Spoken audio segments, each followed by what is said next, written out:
News first channel ಹಾಗೂ ಡಿಜಿಟಲ್ನಲ್ಲಿ ಜಾಹೀರಾತು ನೀಡಲು ಈ ನಂಬರ್ಗೆ ಸಂಪರ್ಕಿಸಿ. ನಾಳೆಯಿಂದ ರಾಜ್ಯದಲ್ಲಿ ಕಾಂಗ್ರೆಸ್ ಸರ್ಕಾರ ಸಾಮಾಜಿಕ, ಶೈಕ್ಷಣಿಕ, ಆರ್ಥಿಕ ಸಮೀಕ್ಷೆಯನ್ನು ನಡೆಸಲಿದೆ. ಜಾತಿ ಗಣತಿ ಹೆಸರಿನ ಪರ್ಯಾಯವಾಗಿ ಈ ಸಮೀಕ್ಷೆ ನಡೀತಾ ಇದೆ. ಕೇಸರಿ ಪಡೆ ಈಗ ಫುಲ್ ಅಲರ್ಟ್ ಆಗಿದೆ.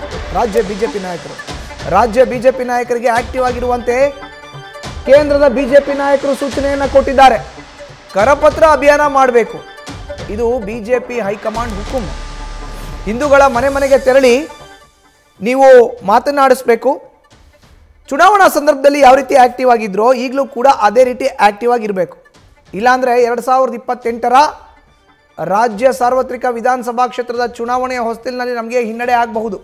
ಈಗ ಜಾತಿ ಗಣತಿ ಮಾಡಲಿಕ್ಕೆ ರಾಜ್ಯ ಸರ್ಕಾರ ಮುಂದಾಗ್ತಾ ಇದೆ. ನಾಳೆಯಿಂದ ಅಕ್ಟೋಬರ್ 7ನೇ ತಾರೀಕು ತನಕ ಬರೋಬ್ಬರಿ 15 ದಿನಗಳ ಕಾಲ ಈ ಒಂದು ಜಾತಿ ಗಣತಿ ಮಾಡುತ್ತೆ. ಹೈಕಮಾಂಡ್ ಈ ನಿಟ್ಟಿನಲ್ಲಿ ರಾಜ್ಯ ಬಿಜೆಪಿ ನಾಯಕರಿಗೆ ಒಂದಷ್ಟು ಸಲಹೆ ಸೂಚನೆಯನ್ನು ಕೊಟ್ಟಿದೆ. ಅದನ್ನು ನೋಡೋದಾದರೆ ಚುನಾವಣೆ ವೇಳೆ ಪೇಜ್ ಪ್ರಮುಖ ಆಗಿದ್ರಲ್ಲ ಅವ್ರನ್ನ ಈಗ ಅಲರ್ಟ್ ಆಗಿರೋಕ್ಕೆ ಸೂಚನೆ ಕೊಡಿ. ಪ್ರತಿಯೊಬ್ಬರ ಮನೆಗೂ ಕೂಡ ಹೋಗಿ ಮನೆಗೆ ತೆರಳಿ ಅಭಿಯಾನವನ್ನು ಮಾಡಿ. ಪ್ರತಿಯೊಬ್ಬ ಹಿಂದೂಗಳ ಮನೆಗೆ ಹೋಗಿ ಕರಪತ್ರವನ್ನು ನೀಡಿ ಜಾಗೃತಿಯನ್ನು ಮೂಡಿಸಿ. ಹಿಂದೂ ಅನ್ನೋ ಶಬ್ದವನ್ನು ಯಾರೂ ಬಿಡದಂತೆ ಆ ಒಂದು ಅಪ್ಲಿಕೇಶನ್ ಏನಿದೆಯಲ್ಲ, ಅರ್ಜಿ ಏನಿದೆಯಲ್ಲ, ಮಾಹಿತಿನ ಕೊಡಬೇಕಾದ್ರೆ ಆ ಅರ್ಜಿಯಲ್ಲಿ ಸೇರಿಸಬೇಕು. ಧರ್ಮ ಒಡೆಯುವಂಥ ಕೆಲಸಕ್ಕೆ ಕಾಂಗ್ರೆಸ್ ಈಗ ಮುಂದಾಗ್ತಾ ಇದೆ. ಅದನ್ನು ತಡೆಗಟ್ಟಬೇಕು. ನೋಡಿ, ಸೂಚನೆ ನಂಬರ್ 1, ಚುನಾವಣೆ ವೇಳೆ ಪೇಜ್ ಪ್ರಮುಖ ಆಗಿದ್ದವರು ಅಲರ್ಟ್ ಆಗಿರಬೇಕು ಅಂತ ಸೂಚಿಸಲಾಗಿದೆ. ಬಿಜೆಪಿ ಪೇಜ್ ಪ್ರಮುಖನ ಮಾಡಿತ್ತು ಚುನಾವಣಾ ಸಂದರ್ಭದಲ್ಲಿ. ಅವರಿಗೆ ಆಕ್ಟಿವ್ ಆಗಿರಬೇಕು. ಒಂದು 40 ಜನ ಅವ್ರ ಕೈ ಕೆಳಗಡೆ ಬರ್ತಾರೆ. ಬಿಜೆಪಿ ಕಾರ್ಯಕರ್ತರು ಮನೆಗೆ ತೆರಳಿ ಅಭಿಯಾನವನ್ನು ಮಾಡಬೇಕು. ಯಾವ ರೀತಿ? ಹಿಂದೂ ಅಂತ ಶಬ್ದವನ್ನು ಪ್ರತಿ ಅರ್ಜಿಯಲ್ಲೂ ಬರೆಸಬೇಕು ನೀವು ಅನ್ನೋದನ್ನು ತಿಳಿಸ್ಬೇಕು.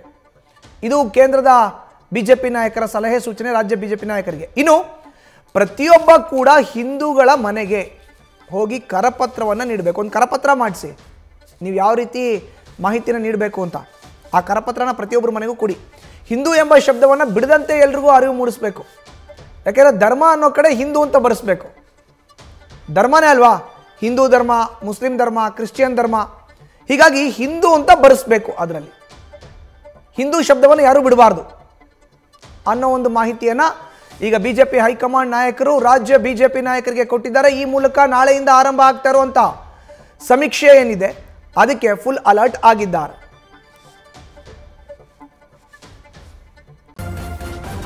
ನ್ಯೂಸ್ ಫಸ್ಟ್ ನಿರ್ಭೀತಿಯಿಂದ ನಿಮ್ಮ ಪರವಾಗಿ.